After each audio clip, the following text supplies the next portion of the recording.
Start, scale, exit, repeat, serial entrepreneur secrets revealed. You're listening to, I believe, our 140th episode.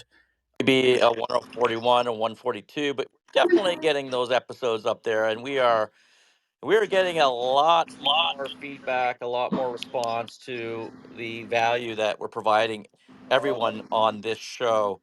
I'm gonna mute Kyle there. Boy, I don't have a lot of features We working right made now. it. So We made it. We're here. yeah, I know. Kyle, can you mute yourself? I can't actually mute you right now. And you're not even okay, moderator. There you go, Michelle, or Mimi and Michelle. If you could mute Kyle, that would be great. But today's show is startup to scale up. And you might not know this, but we are actually a podcast as well. We do a live show. If you're listening in a podcast, we do a live show every Friday at 2 o'clock Eastern. And we really like it when people come on stage and interact and talk about their experiences with respect to the topic that we're going to have on that date. And today's topic is startup to scale up, which is basically the second section of the book. And we had a number of sessions on startup in the book, and we went through them. And Mimi and Michelle will interview me initially, and we'll ask others to come on stage and ask questions. But also, if you're in the audience and you want to share your experience of how you scaled your company, the fact is that the vast majority of American companies, and probably globally, fail to scale. And they fail to scale because they don't have the right mentality as an individual, as an entrepreneur to scale. They don't have the right systems. They don't have enough money, and they don't have the right people. And that's what every business needs. It needs the story, the people, the money, and the systems. And in the book, Start, Scale, Exit, Repeat, we have 4 sections. You can guess them. Start, which is color coded as blue, scale, which is red, exit, which is orange, and repeat, which is a light blue. And we have these colors for a reason. We really wanted to color code the book so that it would be as simple to understand as possible. It was a book that took over 10 years to write, 2 years with a staff of 6 to interview over 200 people. And in this book, we really do try to crack the formula of what makes a startup successful, of how to scale your startup, and how to exit your startup, and then do that over and over again. So we've been very excited since October 3rd it came out. We've been number one bestseller. Actually, I found we're number one bestseller in 8 categories on Amazon, from the Audible to the ebook. It's been an incredible response. We just recently were selected by BookBub, who's going to be featuring it, I believe, on July 26th or July 27th. Sorry, not July, January 26th, January 27th. And they're going to be featuring this book and sending it out to 350,000 of their subscribers because they selected it and they had said that they thought it was one of the best business books they've seen in 2024. Today's all about startup to scale up. And what do we mean by scale up? We mean taking your business, taking what you know with your startup, and reinventing everything you've done. And that starts with you, the entrepreneur. Michelle, what do you think about today's topics? Yeah, Startup to scale up. I love it. And I'm just going to back up here a little bit and just say, you know, Colin, you don't have to answer right now, but why would we want to start, scale, exit, repeat? This is a really important question, and I strongly encourage everyone to look at the beginning of the book because Colin does an amazing job explaining that, of course, we all want to be a unicorn, but there's a much easier, predictable way to build wealth. It is extremely difficult, and the odds are extremely stacked against you if you're just oh, I'm going to be a $1 billion company. So this is a whole, discussion. It's we're not selling anything. This is not master classes that we're selling or anything like that, or speeches. It actually is his way of giving back, and it is a way to build wealth for entrepreneurs by starting, scaling, and exiting. Colin, back to you. Yeah, Michelle, just doing a sound in here. Does that sound good? Sounds great. Oh, it's not working. Okay. Yep. All right. I'm going back to hands free here. Yeah, in the book. So let me be clear. If you want to read a book on how to create the next unicorn and get rich quick, this is the wrong book for you. I mean, I've seen countless tech startups fail because the entrepreneurs chase the big win without properly building a solid foundation. Unfortunately, this occurs more often than not in Silicon Valley, what I nickname Silicon Valley disease. While I applaud the innovation and success that comes from Silicon Valley, that environment can also have its negatives. Yeah, we get into it. We really do. We cover so many topics in this book, and it isn't meant to say start, scale to a billion, become a unicorn, and make a lot of money. It's really all about what's a more definable formula that can deliver a success. And that success I means would not say that achievable too, Colin. achievable. I think, yeah, I think definable and achievable. I think you're right about that actually. I like that. I like that you added that word into there, achievable, because it really is very difficult. You probably don't know this, but 75% of venture backed companies, now these are companies that have already been successful. Generally, you think of them as being very successful. 75%, three quarters of these companies fail, completely shut down. And we're talking venture backed. Okay. So, what we're trying to do here in this book is come up with an idea, start a business, get a sort of a footing, hit your first stage gates, get to a certain point in time where you're comfortable and you can prove your model, and then scale that business, take it to a certain level, and then hand it off to another company or someone who can get a better leverage from your customer base, a strategic buyer, cash in, take some money off the table, and then do that all over again. And that's really the thesis of the book. But today we're talking about startup to scale up. So, what are some techniques you use to scale your business? You got to a point in time, you recognized, okay, I'm at this point. Now, what do I do to scale? My wife and I, we own a school, and in the school, we have 110 students and 16 employees. And we sold out a few years back, and talking about, well, how do we scale this? Like, what can we do? And so talked to a contractor who came in and said, could we add another floor? Um, and then we thought, and then he came back, well, that's going to be like $3 million. Like, you have to build a new building. And then you don't have enough parking spots, which means you have to buy all your neighbors out as well, which would be a few $1 million there. And we're like, okay, well, we can't do that. So we began to realize that concept was not very scalable. It was a very difficult concept, but my wife does love running the school, and she continues to run it today. And it is one of the most popular schools in Fort Lauderdale, but it's not a business that's very scalable. So probably the first thing about scaling businesses is when you come up with an idea that can scale. Right now, you often don't have the luxury of thinking of that at the beginning. You may have already gone into a business. So we want to think about ways we could possibly scale your business.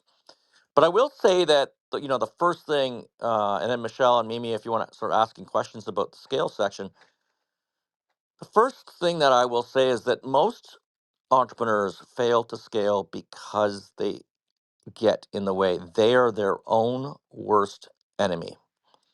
And what I mean by that is that they themselves hold themselves back from growth. See, it takes a big leap to go from being that startup founder who controls everything, who makes every decision, who delegates tasks, to going to a leader who can coach other leaders, who can delegate responsibilities, not just tasks. And that's how you scale. It's this mentality of shift, a shift in your brain. And there's a lot of techniques we talk about in the book. One of them at the very beginning of scale is all about scaling in zeros or 10x. And I ask people to visualize your startup today and visualize it 10 times larger. Now, who do we have on the team? And we don't have to pick names, but we can definitely identify positions and what's required for that position. Who do we have on the team? How much money are we going to raise? What are the systems we need to implement? And by the way, there's a lot of systems you can implement to scale your business. That's the good news about scale is that there's been a lot of documentation. There's been a lot of books and research done on how to actually scale a business. And a lot of that we covered, of course, we cover that in depth in the book. It's actually the largest section of Start, Scale, Exit, Repeat is scale because it so heavily relies on systems and the systems needed to scale your business. And then there's the story. How does your story change? How does it go from where it is today, 10 times larger company? So, how does the story evolve? And one of the big components of that story is what makes you unique and different and gives you a competitive advantage over your competition. And that competitive advantage, it's been called the X factor by Jim Collins, and then later Vern Harnish, who I've learned from and interviewed for the book as well. Uh, it's called the X factor. You know what makes you unique and different than any of your other competitors? Think Domino's Pizza, 30 minutes or free. Think National Car Rental, just show up and just show up, take the car from the aisle and go. These companies solved bottlenecks. The bottleneck of how long it takes to get a pizza to a house, or how long it takes from someone landing at an airport to getting their rental car, not having to wait 20, 30 minutes in those lineups. And I do remember waiting many, many, many days in those lineups. There's a company we talk about in the book called the cookiedelivery.com. And what they did is they were a bakery and said, well, how can we compete with other bakeries in this town? And they discovered that if they cook the cookies on the way to the customer, that they would be piping hot when they were received, and that gave them a competitive advantage, something that no one else has. Michelle, I know you've taken over now as CEO of Paw.com. They're in our incubator here. And Paw.com, just for everyone's knowledge, has been on the Inc. 5000 3 years in a row, one of the fastest growing companies in America. You know, it's going through its struggles. It's a roller coaster. I'm not saying we're there yet. I'm not saying it's totally, we can declare victory. But Michelle took over very recently as the CEO. And, you know, I often say to our team at Paw, and now I'm saying to Michelle, and I really want to get your perspective, Michelle, on, you know, what do you think makes Paw.com unique and different? What is it? What is Paw.com's X factor? Yeah, that's a great question. Because as you said, we all know, one of the key things when we're growing a business or even starting a business, of course, is the differential. It helps you on pricing, it helps you in distribution channel, it helps you on branding and marketing in so many ways. So, what I would say for us, what we have learned through testing is that we have this amazing design of a product that was really unique in the space. For us, what our differential is that we were able to bring to market products that are very good and healthy for dogs, but very elegant and stylish in the house. That's what I would say, Colin. It's we're design forward at a very, I believe we're at a reasonable price when you look at some competitors. We're not chasing, the price down. We're all about driving quality, but without sacrificing style. Yeah, and I would also add that you've done patents you created unique designs that no one else has in the market.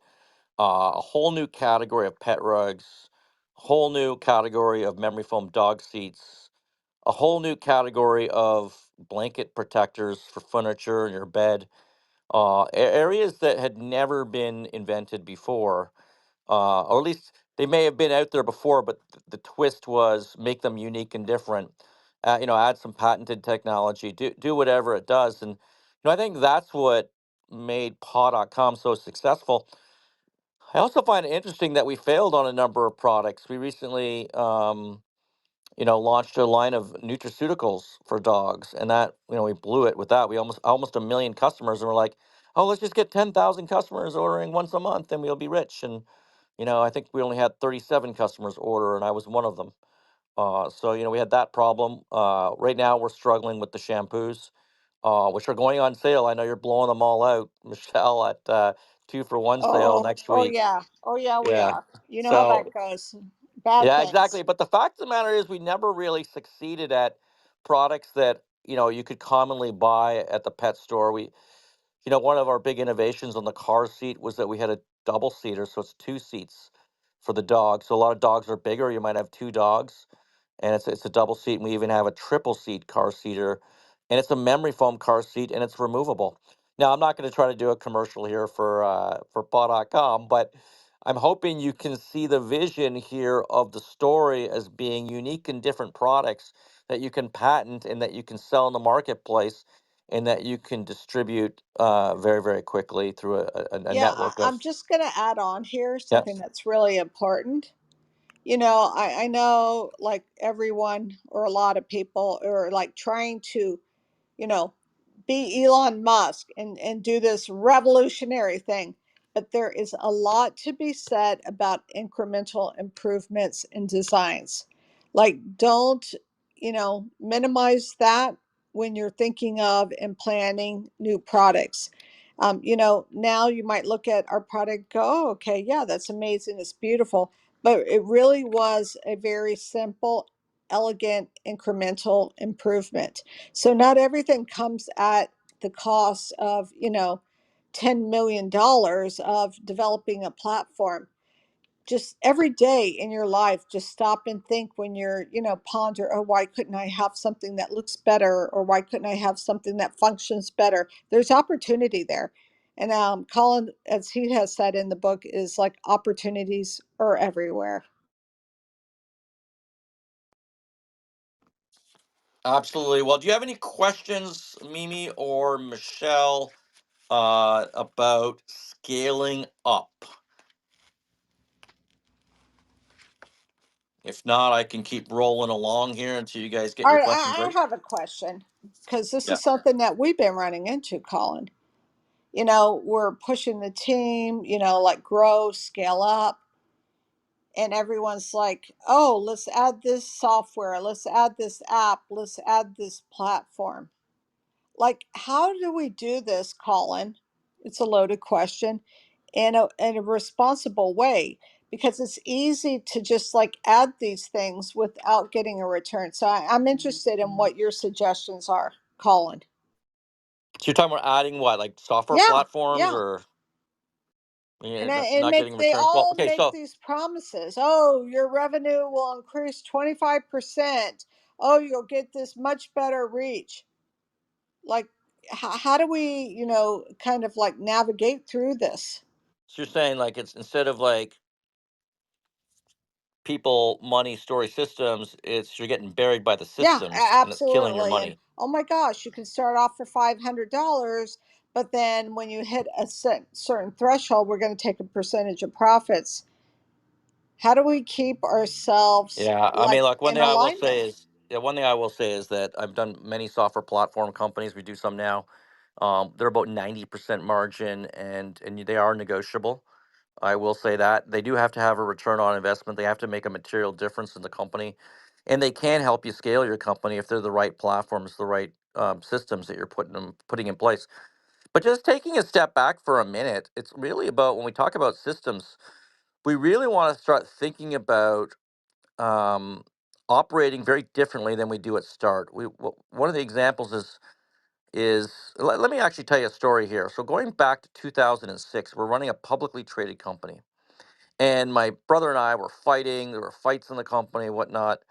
I had a board member who came to me and said that, it was over my head, and that at that point I felt like, my days were numbered at this company, even though I was the founder, or one of the founders, my brother and I. And I decided to call a friend, and that friend said, "Oh, well, you got to meet Patrick Thean from Rhythm Systems. He's going to be in Vegas. I know you're in Vegas I was actually a 20-year annual retreat for EO, Entrepreneurs Organization. So I flew into Vegas and I met him at a cafe and I said, look, I just got to get the board off my back. And Patrick says, because he'd give me all these detailed stuff about what he's going to do here and there and all his work. And it sounded too difficult to me. And I'm like, just to get him off my back. And then he said, I'm not going to take you as a client. So imagine it's like a patient going to a doctor and saying, look, I'm overweight, but, and the doctor says, you should change your lifestyle, change your eating habits, work out. And you're saying, well, I'm not going to do that. Just give me the pill. And no, the reality is you got to do the hard work. And with respect to the business, it is hard work, but it makes your life a lot easier once you begin to implement them. So the system was we began to no, let me tell you this. So we were flatlined. The company's about 25 million in sales, software platform company, and very high margins, that kind of stuff, $1 million contracts. Every month or two we would sign up.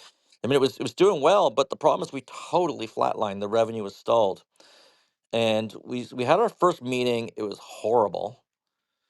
The fights and this, that, and the other, and we addressed some elephants in the room, and I'm driving Patrick back to the airport, and I'm saying, Patrick, I apologize about what happened today. He goes, no, this is perfect. You guys are starting to address the real challenges in the company. Well, something magical happened. We began to actually work together and have alignment through goal setting. See, we had implemented a platform called Rhythm Systems, which was a goal setting platform. And the company had the goals. We had 3-year goals, annual goals, quarterly goals, and then we had individual goals. And we're all focused on these 3 to 5 goals that we have to achieve for the quarter. And we did that. We focused on winning moves. We focused on starts and stops. We focused on the people who should sit in which position on the bus, as Jim Collins calls it, right? We began to implement uh, 2 days of strategic planning, 88 days of execution, weekly goal setting, daily sales huddles. We implemented and this is one of the most amazing things too. We talk about this in the book, a sales playbook as well. We transformed into a sales driven organization. Um, and we began to implement different hiring practices, including profiling of new employees. All of these systems we began to bring in, and the company took off. We tripled our size in a few years and sold to a Fortune 500 company, and had a very, very successful exit, 17 times EBITDA, trading at $4.55 a share and going to $10.55 a share the next day on opening after the acquisition was announced. And that was an interesting experience of being an entrepreneur who just sort of used my judgment. And my brother and I got ourselves to a certain point, but we were stalling and we weren't able to take it to the next level. And we had to learn how to scale our values, scale the culture, scale the systems. Uh, that was key. I will also say we had to hire very different people. And we had to figure out one thing I talk a lot about in the book is figuring out your personality profile. And I use something called DISC. It's pretty much free on the internet. You can use DISC or you can use Myers Briggs, or I think there are another couple of different systems out there. But you want to be able to really figure out your personality profile and identify what you're good at and what you're not good at. See, I'm not good at sales. Um, I'm not, and I'm not good at IT. So I tend to hire people who are good at those things so that they can do that job for me. Or I partner with, in Start, we talk about you don't have the funding, but you can partner with others who complement you so that you can scale. Your team can be a cohesive engine of different experiences, diversity, and also different personality profiles. And when you do that, again, magic happens. And now you begin to learn to lead leaders and delegate responsibilities, not tasks. This is absolutely critical. You know, my wife is up almost every day at 3 o'clock in the morning, and she's up. And I know any startup business founder listening to this is going to sort of agree with this. She's up just worried about what's going to happen at the school and this, that, and the other. And she sort of runs it very much like she only delegates tasks. And, I've tried to get her to read the book and to listen to the show and whatnot. But the reality is, when you do delegate responsibilities, you're not the one up at 3 o'clock in the morning. See, an entrepreneurship is all about creating things, having a vision and creation. It doesn't stop 9 to 5. It doesn't end at 5 o'clock. We're worried about it more in the middle of the night than we are worried about during the day. We're at work about our formulas. And I'm not saying like I don't have those middle of the night moments now, but I do say it's less since I've been able to delegate a lot of responsibilities in my companies to CEOs to help run those companies. We're jumping around an awful lot, but I really wanted to talk a lot about systems. I really want to talk a lot about people All right, yeah, yeah. Let's and a lot slow about it down. Let's slow it down. yeah. Like, I, just back up. Like systems, like I'm like, oh my god, I have to invest like $100,000. I have to, hire a CTO or a COO. Like, what is the most rudimentary systems, and how do we actually get started, Colin? All right, Michelle, you have to invest $8.99. Okay, that's it. One time Eight fee ninety only. nine. Okay. All Eight right, all ninety right. Go nine, and that's ahead. the Go cost of ahead. the ebook. That is the cost of the ebook. And in this book, we lay out every system you really need to operate a business. And you don't need any actual, I'm talking about setting goals. Yes, you can use a platform, but you don't need the platform. You can do the goal setting without that. We outline that in the book. I'm talking about strategic planning. Yes, you can hire a coach, but you don't need a coach. You can do that. We outline sample agendas. Okay, you're not talking about these large technical No, but I'm just let me infrastructures. let me let me finish. Okay. Even sales playbooks, we define what should be in a sales playbook in this book as well. And yeah, you can go buy a system that does that. Now, obviously, you want to use a pipeline software for your sales. Like there are some applications which are $30 a month, $50 a month. I understand that, um, and we all have limitations. But I'll tell you, the biggest ROI you're going to get on any systems would be one is a goal setting platform. I think Rhythm Systems has a great platform. EOS, I've heard very good things about EOS. I've also Vern Harnish scaling up. He's got a good program there as well. I think all three of those programs can make the biggest difference in your life when it comes to scaling your business because the fact of the matter is they don't cost a lot of money and when you implement them they can have a huge impact. The other one I would say, if you're on a budget, is really all about sales, hiring a sales consultant to help you build that sales playbook, and then also, um, uh, and also hiring great salespeople, and that's critical. And you get a huge ROI on those. But you can spend as much or as little as you like. And again, I talk about the book. It is really all outlined in the book. Start, scale, exit, repeat. That's the name of the book. And we really did take on a lot when we put this book together. But it isn't just my experiences. We interviewed over 200 people, of which about 50 of the best interviews actually made the book and are in the book. And we talk a lot about that, Michelle. We go into a lot of detail about that. I know. So we have someone on the stage, and I think we should jump into the audience. So please raise your hand. We want to hear your experience on the subject. So let's go to Naveen. Naveen. Hey, hi guys. Good evening. So my name is Navin Kumar. I'm from India. So the topic is, bestseller. Regarding actually, I have an idea to implement that startup in India. So Ramayana in India, Ramayana and Bhagavata. Anyone? Nope, but go ahead. Tell us what your project is, or your question, your insight, please. Just a second.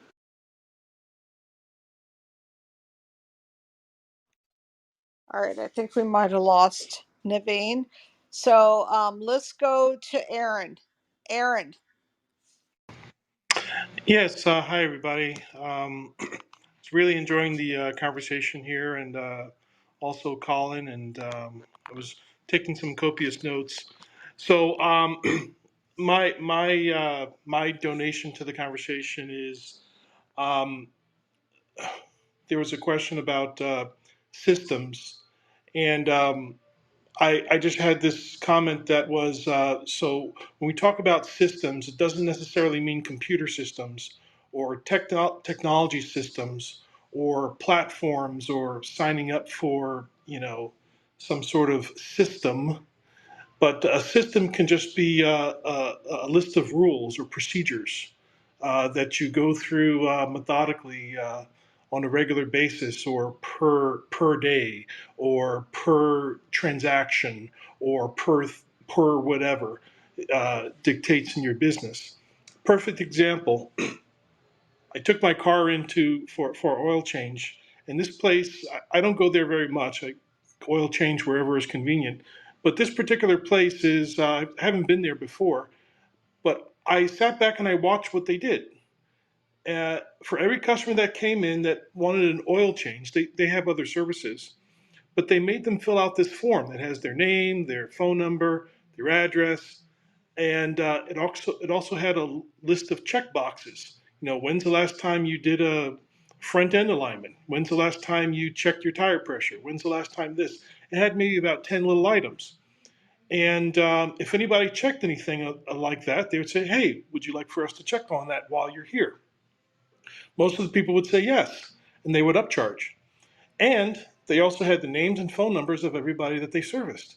So they could, in theory, take all those papers and put them into a CRM, and now they have a list of customers and how to contact them with phone numbers, email addresses, and so on. But the point is they have a system. When people come in, they're trying to make customers. They're not trying to just once and done and out the door and never see them again. They want repeat business. So they were taking that. That was part of their system. It was a system of paper. Paper. We can fill out a form. We can even use a typewriter and fill it and create a form and make an old copy machine and make copies of that typewritten thing and hand it out to people if necessary. If that is a system. So that was my comment about that. I've implemented lots of systems. I've created multiple businesses, and one of the best things that you could use to make a good system for yourself is collecting data. You collect enough data in a specialized way, you can see, okay, how often does somebody walk in the door? How many phone calls do I get? What are those calls about? And you can collect data, and then after a few months of collecting data, you go back and you analyze the data. You can say, oh, okay, 30% of my calls come in between 8 and 9 and 10 o'clock in the morning. Or 50% of my calls come in, between 2 and 5. Maybe I should stop scheduling myself for things during those times so that I'm more available to take some of those calls. And then I schedule myself in the morning. Something like that. That is a system. That is a system of creating a system, for yourself that works in whatever niche you have. But I feel like I've been talking a lot. So please continue the conversation. Thank you. No, Aaron, I think you hit it. You hit it right on. And in the book, I talk about one of the most basic things we did in our company is that every year, in Canada, we started up in Canada there. And if you're Canadian, there's this holiday called Civic Holiday. It's the first Monday of August, and it's a government holiday, but not a statutory holiday. And every year we'd get the question. Someone would ask, "Is it a holiday on Monday? Is it a holiday on Monday? Or is this a holiday? That a holiday?" And it just was driving us nuts because the whole drama that was created around whether it's a holiday or not a holiday um, was just unbelievable every year. And one day we said, "What? Let's just put it into a policy. We're going to write out the policy, and we're going to say these are the holidays." And by the way, I actually have my staff now choose the holidays. I don't actually, if I know in the United States here, we a lot of people say, well, we'll work on Columbus Day or whatever, but we don't want to work on the Friday after the Friday after Thanksgiving. So it's interesting how we can actually alter that and change that. But we build a policy around that, and next year it comes around, no dram at all, nothing at all. So we want to do that not once, but we want to do that 50 times or 100 times or 1,000 times. And another example, taking it even further, Aaron, is we had a gentleman on by the name of George Walthier, and he has a system called Power Talk. And literally, through language, you can change uh, the way that you do your customer service, the way anyone in an organization communicates with anyone else. And we're talking about simply changing a few words, like from but to and, or I'll be happy to versus I have to. And this is a training technique that we brought into our first company in the 90s, brought him back again in the 2000s to other companies, and actually literally had him on this show about a year ago. And you can search for it if you like, Startup Club, startup.club or Startup Club George Walther or Power Talk. Just Startup Club Power Talk on Google. It'll pop right up there if you don't find it on startup.club right away. But it's absolutely fascinating show, and it's a very simple system of what institutionalizing positive communications. And now with AI, I think we can actually utilize AI as sort of an intermediary to institutionalize those communications as well, at least in a written form right now. Maybe that will change down the road, especially if you're using offshore labor. But you're right. Some of the systems are very, very simple. And I think one of the books that inspired me, and I talk about in this book, is The E Myth by Michael Gerber, and how, he talks a lot about it's all about using the systems to scale your organization. When you're small and it's all about you, but then when you begin to grow, it needs to be a very different model. Very, very few companies scale in the United States, Canada. It is one of the most difficult things to do, yet it is documented, and there is ways you can scale if you follow these systems. All right, very cool. Gabriel, I see you came on stage here. We're happy to hear from you. If you have a question, or if you want to tell us um, some ideas of how you scale businesses as well. Hey guys, hey Colin, how are you? Um, Yep. Thank you. Uh, And 1 Yeah, go minute. ahead, Gabriel. Sorry, Naveen, we were going to come back to you, okay? Go ahead, Gabriel. really quick, Colin. So I'm located right here in Denver, Colorado, and I have two businesses. I have one business running already, and another one with couple partners that we're gonna start working. I mean, we're gonna start. Right now we're planning everything, raising capital and everything, and so my one of my questions is, do you think the second business I'm building, it's gonna be like I'm building a bank. We're gonna borrow money to people, and and my idea and everything we have, um, it's well. My question is, should we open our doors um, with a bunch of employees, like because we're gonna have a team, we're gonna be like 80 plus people and stuff like that, whatever.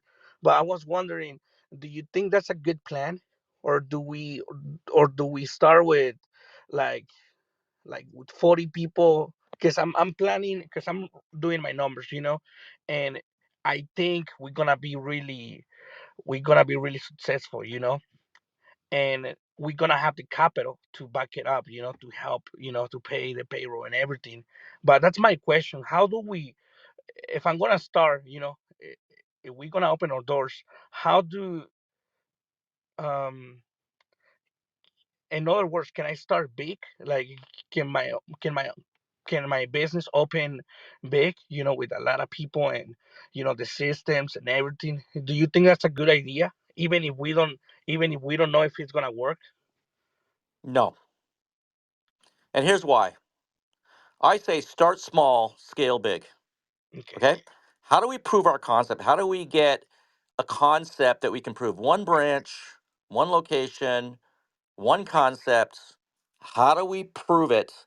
And then when we prove it, we scale big. Okay, so I'm going to talk to you about paw.com. We have launched products in big ways right out of the gate because everybody thought they were going to be the most amazing things since sliced bread or whatever it is. And I'll tell you right now, we have like 100-year supply of shampoo. Now, don't get me wrong, it's great shampoo, and Michelle's putting it on sale next week. But that being said, we have other products where we launched them very small launches, and 4 years later, we still were not on Amazon. We still were not in distribution. We failed to scale. See, at paw.com, and maybe this is relevant for your company or everyone here, we have a saying, test and fail more. Okay, test and fail more. Scale winners big, cut losers quickly. Now, because the reality is when you launch a business, when you launch a startup, we all know the odds of everything succeeding all the time are slim to none.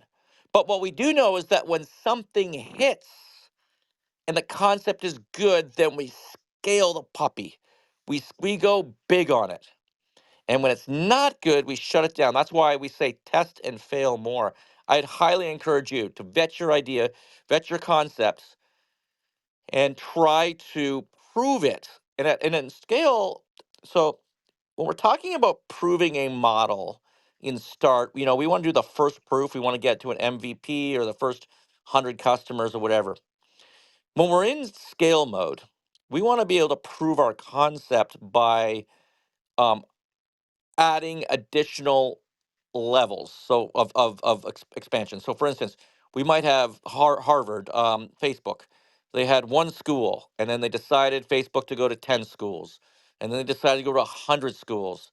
Then they decided, oh, we have to prove our model outside the schools. Now we got to go into other markets as well. Oh, we got to prove ourselves outside of the United States. We got to go to other countries as well. When we launched Hostopia out of Canada, we signed up 9 of the top 10 telecoms in Canada.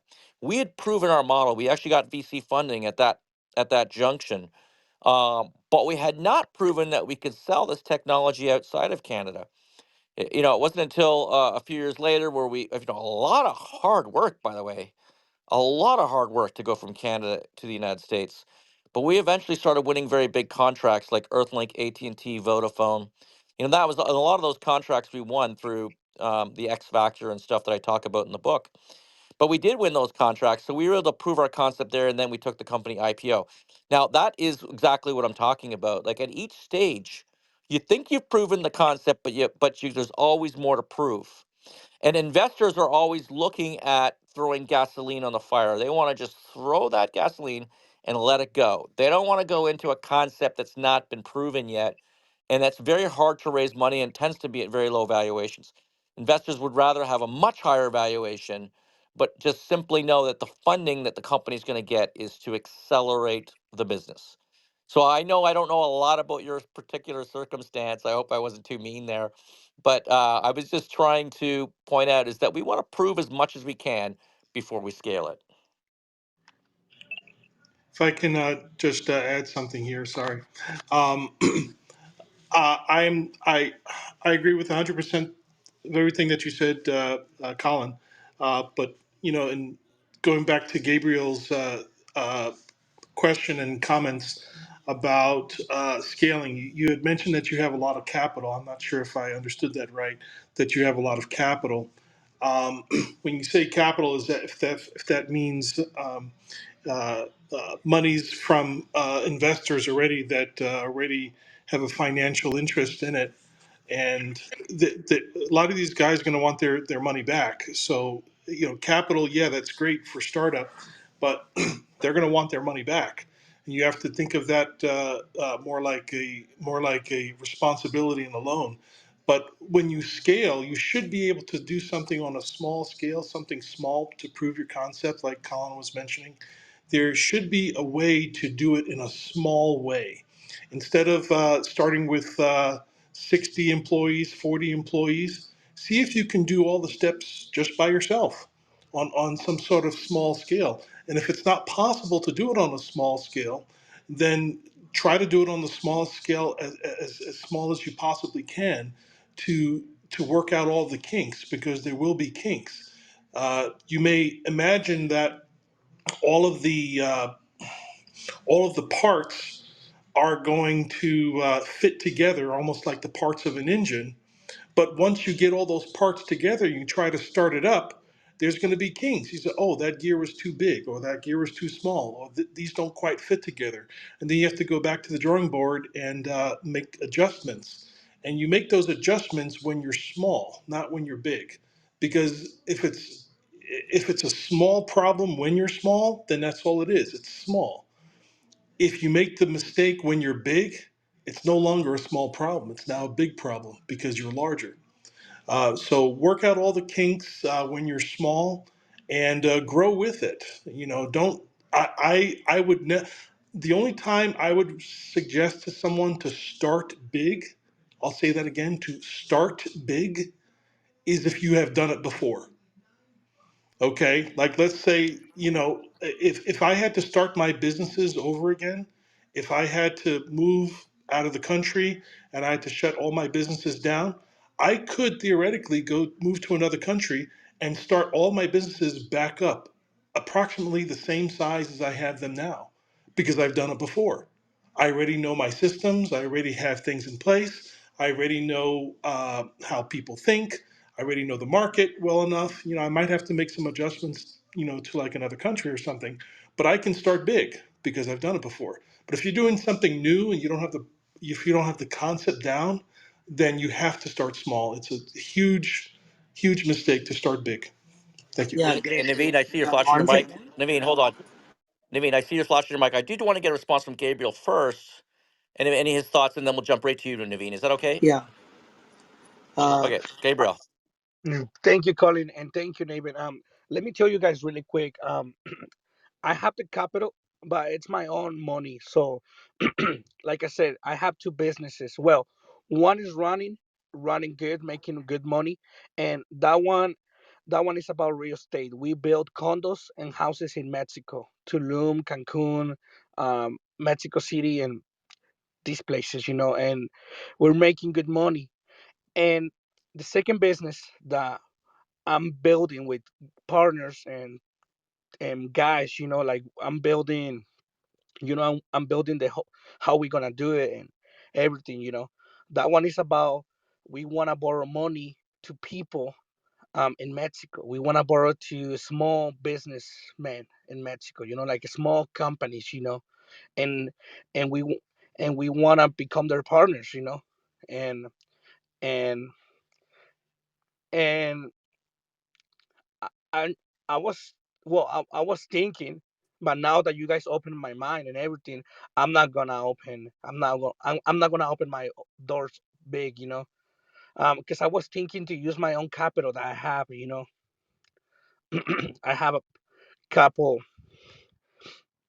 um, I have some money that I've been raising from my own company and couple partners that they trust me, and I want to. The thing is that I don't know. I don't want to put emotions or whatever, but I have a feeling that it's gonna work.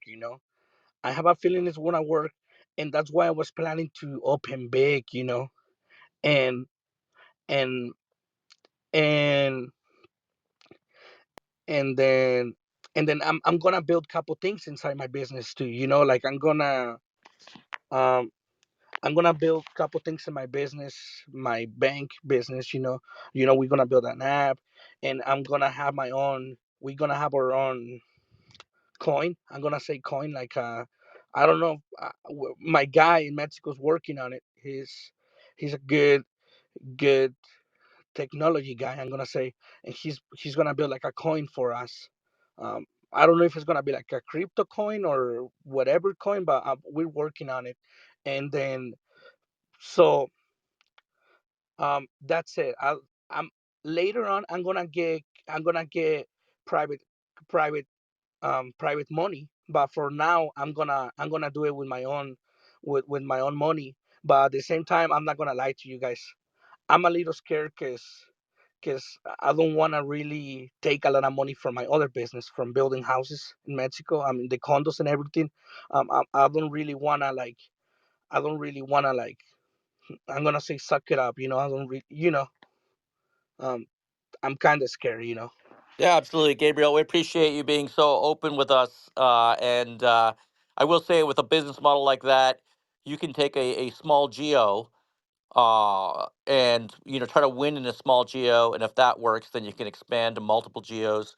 There's many different techniques. It's interesting. You're at a stage in your career where you're looking at actually the repeat stage, and I really would encourage you to grab a copy of the book Start, Scale, Exit, Repeat. There's a lot I think that can help you there with that. All right, Naveen. Yeah.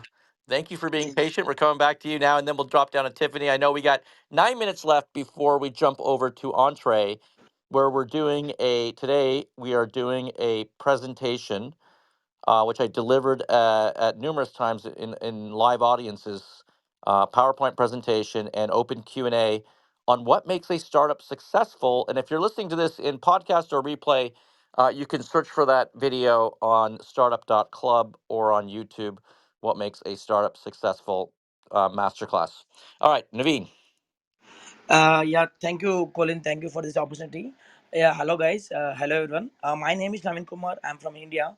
So basically, I'm a software developer. I'm currently leading a team of 500 talented individual peoples. So I'm reaching out to today with exiting proposition. So my thought is that we are working on brink of launching a groundbreaking software company. So that are driven by innovative ideas and highly skilled workforce. So have a with team of 500 professionals. So those are well positioned to take some diverse of challenges in the software development landscape. So our vision is to create the cutting edge solutions to that not only meet the needs today's market, but we also give some the pathway to a future, like advertisement, whatever that we can provide that. Though our expertise to that dedication to our team to make us the confidence, so our ability to make the significant impact in the industry. So my idea is that if anyone want interested to exploring the investment opportunity to in India in Hyderabad, so that can be helpful to, I mean, business purpose or individual purpose. So that insights that could contribute our to our Naveen, venture. I'm wondering, like, we're not really doing pitches here, but if you want to just drop something in the chat, that would be probably ideal. I appreciate you coming on, but we're not really doing pitches. I don't want. I really want to value the time. We have 7 minutes left because we're doing a live show here, and I've got to jump to onto another live show at 3 o'clock. And I want to give Tiffany an opportunity. But Naveen, if you feel free to pop that into the chat, and then I'll be able to get an understanding, and maybe you've got a link for us to check out as well. Thank you very much, Naveen. Tiffany, thank you for coming Hey, on. Thank you, Colin. Thank you all for having me. And appreciate the invite, Michelle. And I have a nonprofit. And so I'm just always, fascinated. This is my first year with my 501(c)(3) and having my EIN. And it's quite a learning curve. I'm excited about it. People and supplies to uplift teachers there. I'm a teacher here in the US, and so that is what I am doing. And I'm just always interested in, I heard scaling, I heard all the, things start small, etc. I have proof of concept in that I have gone over to Africa twice and brought people with me there, and I have two schools that I am building and have a brand new. I have a great product. And I guess my question is just is kind of how, does it do you that what kinds of things do I need to look at differently than maybe, yeah, can you hear me? No? Sorry, it's coming in a little choppy, Michelle. I don't know if you heard. it was a little choppy, but Tiffany, what I heard is that you have two schools. Is that correct? And you're working on scaling it. Exactly. Yeah. So I have is that better? That is Okay. better. Thank Yeah, you. took the AirPod off. I yeah, so right currently I have in Tanzania that I'm working on, and I'm looking at building space to educate the parents, the moms now as well. And I'm just curious what and ideas for nonprofit versus profit. Is it different? Is it not different? Um, and and yeah, and also working with other countries, etc. All right, Colin, you got that. So Tiffany has schools and she is in nonprofit. And, she's just wondering, how do you scale a nonprofit? How is it different? Or, like, how does one go about defining that and building those processes and those goals? Yeah, I really believe it's funny because we own a school. It's actually a for-profit school, although really don't make much profit on it. But so I do relate to it and understand where you're coming from.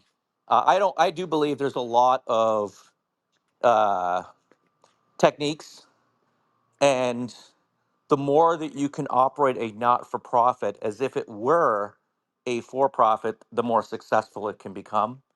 I believe it's important to implement those systems. It's important to implement strategic planning, 2 days of strategic planning, 90 days of execution. It's important to have goal setting, goals for your company. It's important to have winning moves. Just because it's a not for profit doesn't mean it's a not for success. It is something that we want to succeed. And it's not easy. I know that because we run a not for profit, a 501c as well, Help for Ukraine Club. And it's money that we raise to give to a hospital and victims of the war in Mykolaiv, Ukraine. Uh,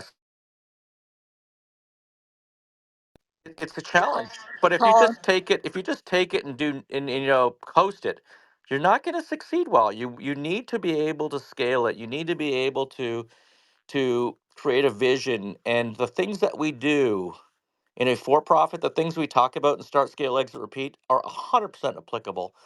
And you should consider using. You should have a four sticky note business plan for each of your businesses. It just because it's a not for profit doesn't mean it's a not for success. It should be a success. Yeah, and I'm just going to weigh in a little bit here in my limited experience with nonprofits. I don't know, Colin, Tiffany, but I think if you had a nonprofit that was very organized and very explicit about goals and metrics and really executing, I think you're far ahead many nonprofits, right? Because you're trying to, ask people to, donate money, typically, maybe not in your case, but typically. And I think the problems that nonprofits face is there's, no transparency, lack of accountability. But I would just try to really highly crystallize that message and be very, very specific and transparent about the processes and, what's under the covers there. I love that. I love that so much, Michelle, and I appreciate that. Is exactly what I feel strongly about is the transparency and the clarity on where those donor dollars are going and how much is actually getting. It's all where it exactly is going, like you just said, the transparency. So, thank you guys. Yeah, and appreciate it. Systems are the same. It's awesome. All right, Mimi. I don't know if it's possible to put the link for Entree up on the above here right now, but Yes, I'm let gonna me get jump. that. Yeah, I'm gonna jump over right now. This is a new platform of entrepreneurs. It's people who have entrepreneurs. They talk about many different topics, sort of like a clubhouse, a little bit more technology. It does videos, and it also allows me to share presentations and things like that. And I'm starting the event right now. We are opening it up, and it is Start, Scale, Exit, Repeat. What makes a startup successful? So thank you today for joining us on this show. We'll see you on Entree. Awesome. So, yeah. So, Mimi, why don't you tell us what's coming up next week here on Clubhouse and give us a little information if anyone needs help with Entree. Yeah, So you I can see just it there pinned on the the top. link to Entree right at the top up there. So that should be easy to get to. You can use it on a desktop or on a phone, which is great. And Next week, we are discussing corporate law. We're speaking with two business attorneys who specialize in trademarks. Yeah. So I think that will be a really interesting And they're discussion. great too. One is Mike Rodenbaugh, one is Jonathan Frost. I've worked extensively with both of them. Like it's a wealth of information, especially for those in the audience that are starting companies or have products or existing products. They are very practical and pragmatic, and I strongly encourage you to join us as they will answer any questions that you have. All right, Mimi, I think I'm going to head over to Entree. I hope others can join us. And I think that is the end of this week's Serial Entrepreneur Start, Scale, Exit, Repeat. And we'll catch you next week here on Clubhouse and right now on Entree. Thank you so much.